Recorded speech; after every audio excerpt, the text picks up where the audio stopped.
요만한 깨 같은 거 심고 뭐 옥수수 심고 감자 심고 고구마 심고 그렇게 하면서 야, 이 생명이라는 게, 이 농작물이라는 게 그냥 저절로 나오는 게 아니구나 라는 걸 느꼈습니다.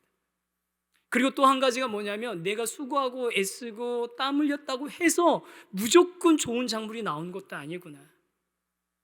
내가 할 수 있는 게 있고 할 수 없는 게 있구나라는 것을 느끼는 시간이 바로 그 농사 짓는 시간이었거든요.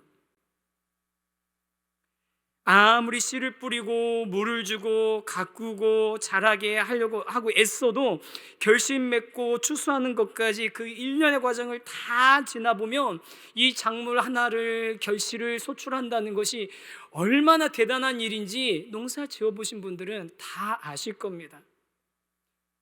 내가 아무리 수고하고 애써도 내 노력만으로 이룰 수 없는 일들이 있다는 것을 또 인정하는 것이 그 농사 짓는 소출을 얻기까지의 과정이었습니다. 그래서 추수는 사람들에게 이 모든 과정에 개입하시는 하나님의 주권에 대해서, 하나님의 태양이 없으면, 하나님이 주시는 비가 없으면, 하나님이 만드신 이 공기가 없으면 우리는 아무것도 할 수 없다. 최종적인 결과는 결실은 맺을 수 없다는 것을 하나님 앞에 인정하는 과정이었던 거죠.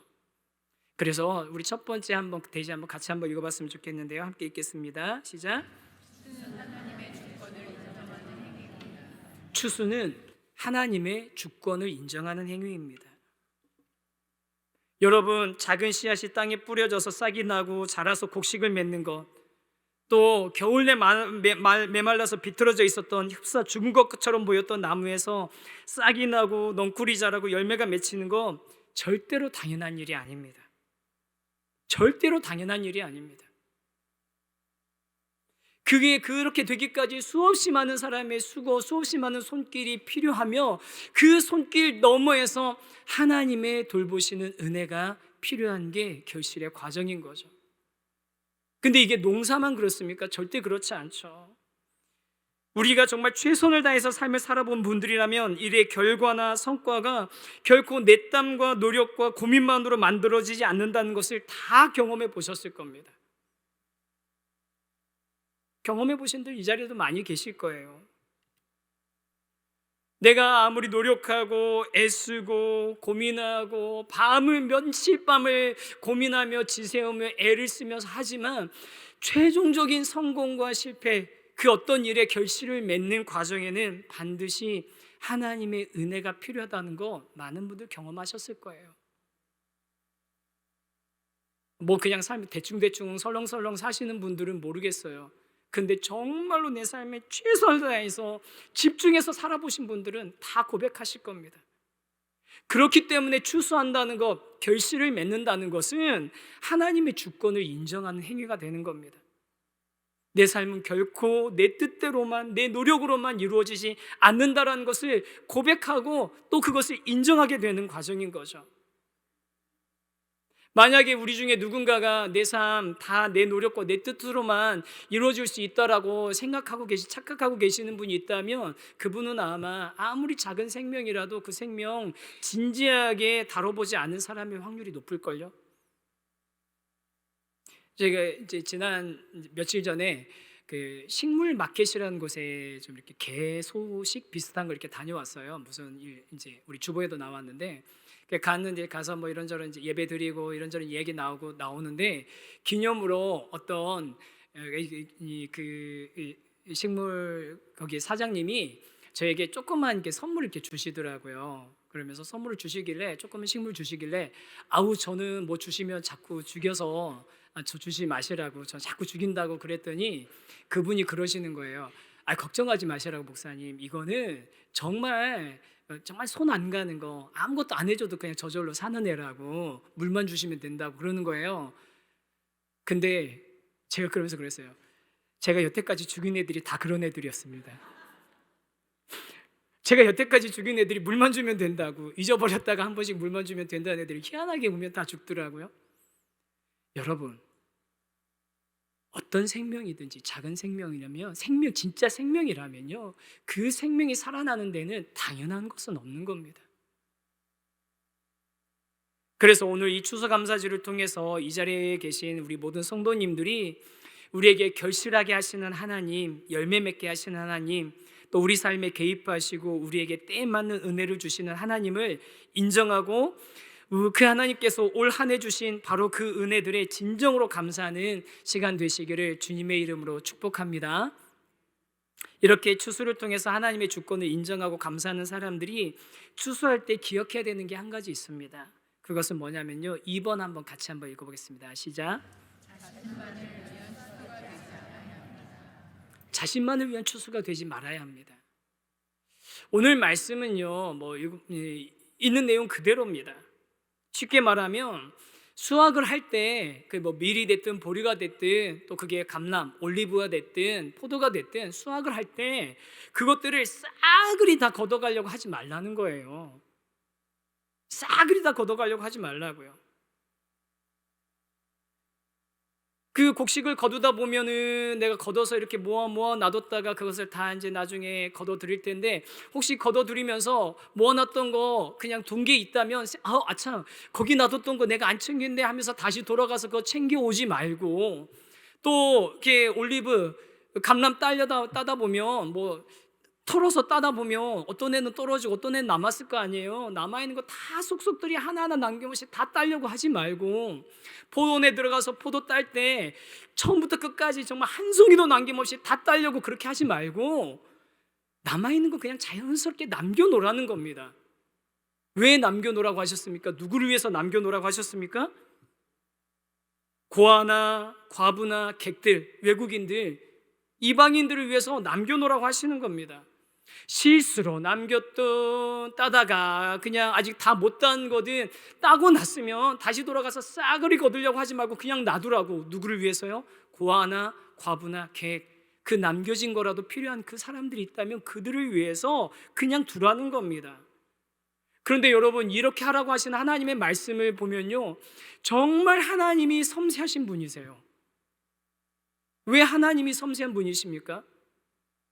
고아나 과부나 객들이 가난해서 내 형편이 어려워서 먹을 것들이 필요한 그런 상태에 놓였을 때 많이 수확하고 부자이고 넉넉한 사람에게 가서 문 두드려서 제가 이렇게 어려운 형편이니까 저에게 이것 좀 도와주십시오라고 손 내미는 그런 일이 생기지 않도록 그냥 남겨진 거 가서 자기들이 가가지고 남겨진 거 가서 주워오고 남겨진 거 따서 먹고 남겨진 거 수확할 수 있도록 하라고 명령하고 계시는 겁니다.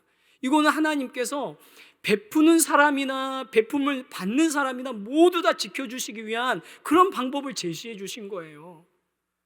베푸는 사람들 어떤 마음 갖기 쉽습니까? 내 삶에서 아주 작은 거 꼴랑 그거 베풀어 주면서도 내가 대단한 선을 베푸는 것처럼 그런 마음 갖기 쉽죠. 그런 마음 갖지 말라고. 당신이 그냥 실수로 남겨놓은 거 그거 찾으러 가지만 않으면 된다고 그 얘기 하시는 겁니다. 또 베품을 받는, 도움을 받아야 되는 사람들에게는 어떻게 얘기하는 겁니까? 그냥 가만히 있다가 남이 주는 거 받으려고 하지 말고 일어나서 주머니를 들고 바구니를 들고 가가지고 남겨놓은 거 주스라고, 노동하라고, 손으로 수고하라고, 직접 수고하면서 거두도록 얘기하시는 것이고요. 또 뭡니까? 아무리 내가 다른 사람의 도움을 받으면서 살아야 되는 형편이지만 그렇다고 하나님의 형상으로 만들어진 사람으로서의 그 존엄성마저 깨뜨려지는 일은 하나님께서 막아주시는 거예요. 비참한 상태에 빠지지 않게 만들어주시는 거죠. 얼마나 섬세한 방법입니까? 하나님께서 베푸는 사람이나 도움을 받는 사람이나 또 도움받는 사람이 그 존엄성이 무너지지 않도록 이런 방법으로 그렇게 서로 도우라고, 당신의 그 밭에서 수확할 때 남겨진 거, 실수로 가져오지 않은 거 다시 찾으러 가지 말라고 말씀하시는 거죠. 여러분, 제가 오늘 보여드릴 게 하나 있습니다. 여러분, 오늘 추수감사주일이잖아요. 작년에는 우리가 설렁탕 먹었는데 올해는 설렁탕 안 먹습니다. 그런데 추수감사주일이니까 그래도 뭐라도 하나 우리가 좀 그래도 우리도 기쁜 일이 있어야 되지 않겠나 싶어서 우리 성도님들에게 요거 하나 준비했습니다. 빵입니다. 이 빵으로 말씀드릴 것 같으면요, 해썹 인증받은 작업장에서 아주 청결하게 위생적으로 만든 그런 빵이고요. 제가 알기로는 우리밀 100%로 만들었다는데 너무 작은 글씨로 돼 있어서 제가 아무리 봐도 이게 그거 모르겠더라고요. 네, 1부 때는 안 먹어봐서 제가 확실하게 말씀 못 드렸는데 2부 때 제가 끝나고 하나 먹어봤더니 너무 맛있어요. 꼭 하나씩 음료수하고 같이 받아가시기 바랍니다. 그런데 여러분, 이 빵이요, 다른 의미가 하나 더 있습니다. 화면 한번 좀 보여주시겠어요? 이 빵은 어디서 만든 거냐면요, 미랄복지재단에서 운영하고 있는 발달장애인 보호사업장에서 만든 빵입니다. 발달장애인들이 모여가지고서 이 빵을 만들어요. 이 작업장을 운영하고 시설을 운영하고 뭐 직원들을 월급 주고 하는 거는 당연히 이제 국가의 보조금이 있지만, 이 일하는 발달 장애인들의 월급은 실제 이 빵을 팔았을 때 생기는 수익으로 준다고 한답니다. 그래서요, 제가 지난 한 몇 주 전에 그 미랄복지재단 임직원 예배 때 초청받아서 가서 설교하고 그 작업장에 있는 그 센터에 좀 들렸다 왔거든요. 그런 설명을 해주시는 거예요. 그래서 우리 이번에 추수감사주에 우리 성도님과 뭐 누렸으면 좋을까 생각하다가 그 빵 시키면 좋겠다. 그래서 이 빵으로 한 겁니다. 저는 그렇게 발달 장애인들이 모여서 스스로 노동하고 그 노동한 것에 대한 대가로 작지만 월급도 받고 그러면서 삶을 살아갈 수 있도록 하는 그런 시설이 운영되는 것도 참 중요하고, 그럼 그런 시설이 잘 운영될 수 있도록 하려면 저와 여러분 같은 사람들이 그 빵들을 사용해주고, 더 맛있는 빵 왜 없겠어요, 여러분? 더 좋은 빵 왜 없겠어요? 그런데 우리가 그런 것들을 사주는 게, 우리의 논과 밭에서 우리가 거두는 것들에서 귀퉁이 남겨진 거, 버려진 것을 그것까지 다 긁어 모았고 내가 쓰고 내가 나 먹으려고 하는 것이 아니라, 그거는 그렇게 그들이 자기들의 손으로 수고해서 자기들이 먹을 수 있도록 배려해주는, 남겨놓는 예의라고 생각합니다. 우리 세우신 교회가 그렇게 앞으로도 뭐 하나 하려고 할 때 우리만을 위해서 우리만 좋은 것만 하려고 고민하고 그것들을 하려고 하는 것이 아니라, 하나님께서 말씀하신 이 원리들을 어떻게, 성경의 원리들을 어떻게 작은 것 하나라도 좀 구현해보고 실천해보고 할 수 있는 그런 방법들을 찾으면서 고민하면서 가는 그런 교회가 되었으면 좋겠습니다. 우리가 먹고 누리는 것 한 귀퉁이, 우리가 쓰는 것들의 그 한 귀퉁이를 우리 장애인들에게, 아니면 도움이 필요한 사람들에게, 우리의 이웃들에게, 지금 어려운 일을 당하고 있는 사람들에게 그 귀퉁이를 내어주는 거예요. 내가 가지고 있는 거 그냥 주는 것을 끝나는 게 아니라 우리의 삶의 귀퉁이를 그들에게 내어주는 겁니다. 그렇게 우리가 내어줄 때 하나님께서는 우리의 삶 가운데도 은혜와 축복을 주시지만, 또 그 귀퉁이를 공유하는 그 사람들에게도 놀라운 은혜를 베푸시는 분이신 줄 믿으시기 바랍니다. 그럼 놀라운 은혜가 일어났던 현장이 성경에도 기록이 되어 있습니다. 룻기이죠. 룻이 어떤 사람입니까? 모압 여인이거든요. 이방 여인이거든요. 자기 시어머니 나오미와 함께 다시 베들레헴으로 왔는데 뭐가 있습니까? 아무것도 없죠. 남편들 다 죽고 남자들 다 죽고 딸랑 여인 두 사람만 남아가지고 뭐 농사를 지었습니까? 뭘 했습니까? 아무것도 없는 그런 형편에 그가 한 게 뭐냐면 이 말씀대로 실현된 그 밭으로 간 겁니다. 추수를 하고 있는 그 현장에 가서 떨어져 있는 그 곡식들을 나달을 이삭 줍기를 하는 거예요. 이삭 줍기를 해서 거두는데, 그 모습을 본 그 밭의 주인, 우연히 들어갔던 밭이 보아스의 밭인데 그 밭의 주인 보아스가 물어봅니다. 저 소녀가 누구냐? 저 여인이 누구냐? 이런 장편에 있는 룻이라는 여인입니다. 그랬더니요, 보아스가 어떻게 한 줄 아세요? 자기 밭의 그 귀퉁이를, 그 밭에서 나는 그 이삭들을 이 여인 룻과 공유하기로 마음을 먹습니다. 그래서 룻기 2장 15절 16절 말씀에 보면 이렇게 나오거든요. 같이 한번 읽어보겠습니다. 시작.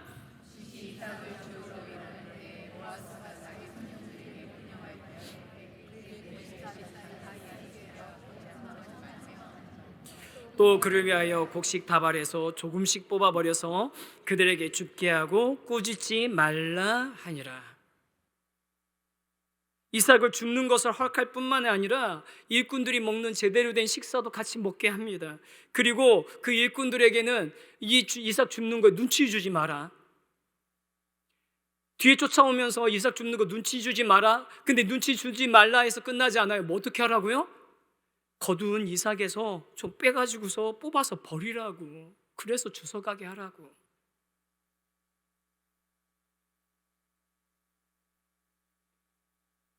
여러분, 그냥 보아스가 마음 좋은 사람이어서 그렇게 했겠습니까? 보아스는 하나님이 하신 그 말씀, 주신 이 신명기의 말씀의 의미를 정말 잘 알고 있었던 신실한 하나님의 사람이니까 그렇게 할 수 있었던 거예요. 아까 농사 얘기 제가 했지만 농사 지어보신 분들, 여러분, 우리가 수고해서 거둔 그 농사 안 아까운 거 있던가요? 팔지는 못해도 아무리 초라해 보여도 너무너무 아깝거든요. 소중하거든요. 다 농사 지어보신 분들 다 경험했을 거예요. 제가 부모님들이 고구마 캘 때 보면 아유 이렇게 좀 작고맣고 이런 좀 못생긴 애들, 조그만 애들이 있어요. 그런 애들 막 이렇게 챙기면 아유 어머니 그런 거 두시라고, 그건 그냥 누라고, 큰 것만 챙기라고 제가 그렇게 말하거든요. 근데 막상 제가 호미 들고 들어가서 캐기 시작하잖아요. 걔보다 더 작은 것도 집어넣어요. 그보다 더 작은 것도 집어넣어요. 너무 아까운 거예요. 너무 귀한 거예요. 내 수고와서 내가 손길이 들어간 게 안 아까운 게 어디 있습니까? 보아스가 안 아까워서 그런 게 아니라 신명기의 말씀, 고아와 과부와 객을 위해서 너의 삶의 귀퉁이를, 너의 밭의 귀퉁이를 같이 공유해라. 네 삶을 공유해라. 그 말씀의 뜻을 알고 그것을 실천했던 사람이 보아스고, 그래서 결국 보아스가 어떻게 되는 겁니까?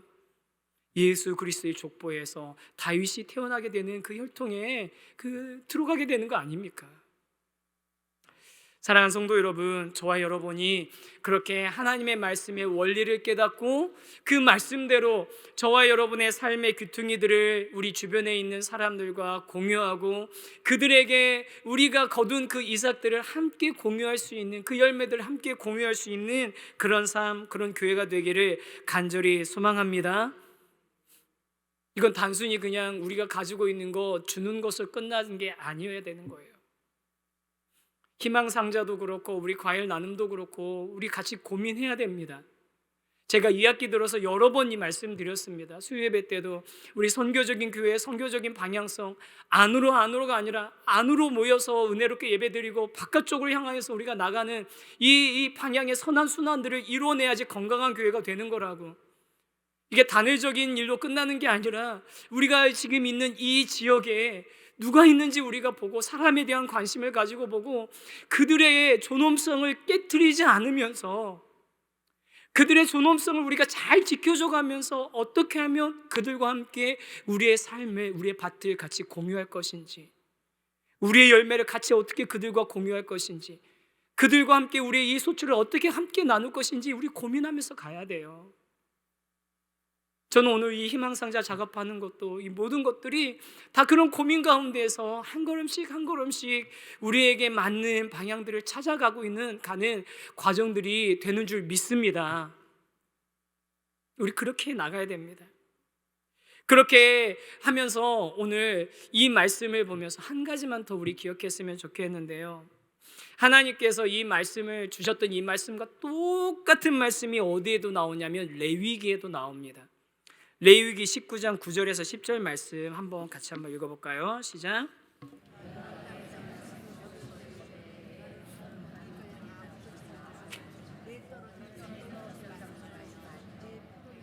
내 포도원의 열매를 다 따지 말며 내 포도원에 떨어진 열매도 줍지 말고 가난한 사람과 거류민을 위하여 버려두라. 나는 너희의 하나님 여호와이니라. 여러분, 우리가 그렇게 해야 되는 이유가 여기에 나와 있습니다. 하나는 아까 그 고아와 과부와 객을 위해서 그들의 필요를 위해서 주라고 하셨지만, 그런데 이 말씀을 하실 땐 분명하게 얘기해요. 뭐라고 하냐면 이 말씀을 니네들이 들어야 되는, 하나님의 백성들이 이 말을 들어야 되는 이유는 내가 너희의 하나님 여호와이기 때문이다. 아니 뭐 하나님이 우리 하나님인지 몰라서 그 얘기가 아니에요. 여러분, 이 레위기 19장이 어떤 말씀인 줄 아세요? 우리가 하나님의 백성이라면 하나님을 경외하고 거룩한 삶을 살아야 되는데, 하나님을 경외하고 거룩한 삶을 산다는 게 뭐냐면, 우리가 모여서 거룩하다, 거룩하신 하나님, 그렇게 전능하신 분이시라고 우리가 노래하고 모여서 예배드리는 것이 그런 거룩함과 거룩한 하나님의 백성의 삶을 사는 거고, 하나님을 경외하는 삶을 사는 것이 아니라, 가난한 사람, 연약한 사람, 또 그 다음에 도움이 필요한 사람, 그런 사람들을 돌아보고 정직하게 행하고, 남의 것 도둑질하지 말고, 속이지 말고, 거짓 맹세하지 말고, 이웃 억압하지 말고, 착취하지 말고, 줘야 되는 품삯 있는데 하룻밤 지나서 내일 주지 말고, 그 다음에 귀먹은 사람, 듣지 못하는 사람들한테 거짓말하지 말고, 맹인들 앞에 장애물 놔두지 말고, 괴롭게 하지 말고, 그들 앞에서 그렇게 정직하고 그 다음에 선한 삶을 살아내는 게 하나님을 경외하는 거고, 하나님을 하나님으로 인정하는 삶이라는 거예요. 여러분, 우리가 하나님을 하나님으로 인정하는 삶은요, 우리 입술로 하나님 거룩하십니다, 저는 하나님의 백성입니다 라고 말하는 게 아니라, 우리의 삶 가운데서 우리의 삶의 귀퉁이들을 공유하고 정직한 삶을 살고, 또 도움이 필요한 사람들을 괴롭히지 않고 그들을 우리가 선한 마음으로 도와주고, 그렇게 살아가는 게 하나님을 정말 하나님으로 인정하는 삶이라는 겁니다. 사랑하는 성도 여러분, 저와 여러분의 삶이 그렇게 하나님이 정말 하나님이심을 저와 여러분의 삶 가운데서 인정하며 그것을 실제로 살아낼 수 있는 그런 그리스도인의 삶이 되기를 간절히 소망합니다. 오늘 추수감사주일을 맞아서 우리의 삶을 결실하게 하시는 하나님의 주권을 인정하되, 우리 자신만을 위한 추수가 되지 않도록 우리의 밭에 귀퉁이를 남겨두는 그런 하나님의 사람이 되기를 소망하고, 우리의 재물도 시간도 감정도 정서도 그들과 공유하고 그들을 위해 남겨두고, 또 그렇게 살아가는 것이 정말로 우리에게 그렇게 살라고 하신 하나님을 경외하고 하나님을 인정하면서 사는 삶의 모습이라는 것을 저희들이 꼭 기억했으면 좋겠습니다. 그래서 오늘 우리 추수감사헌금 하는데, 오늘 추수감사헌금을 우리 희망상자 하는데 우리가 기부할 겁니다. 그리고 또 남은 거는요, 연말에 여러 모양으로, 이런 모양 저런 모양으로 할 거예요. 벌써 준비하고 있는 거 있어요. 청소년 청년들이 성탄절 크리스마스 이브 때 구룡마을에 연탄 봉사하겠대요. 하라고 그랬어요. 연탄 많이 사주겠다고. 여러분, 그렇게 우리가 한 이 헌금이, 우리의 이 결실이 우리만의 것이 아니라 우리가 같이 살아가고 있는 사람들에게 우리의 삶의 영역을, 귀퉁이를 공유하는 그런 자리가 되기를 간절히 소망합니다.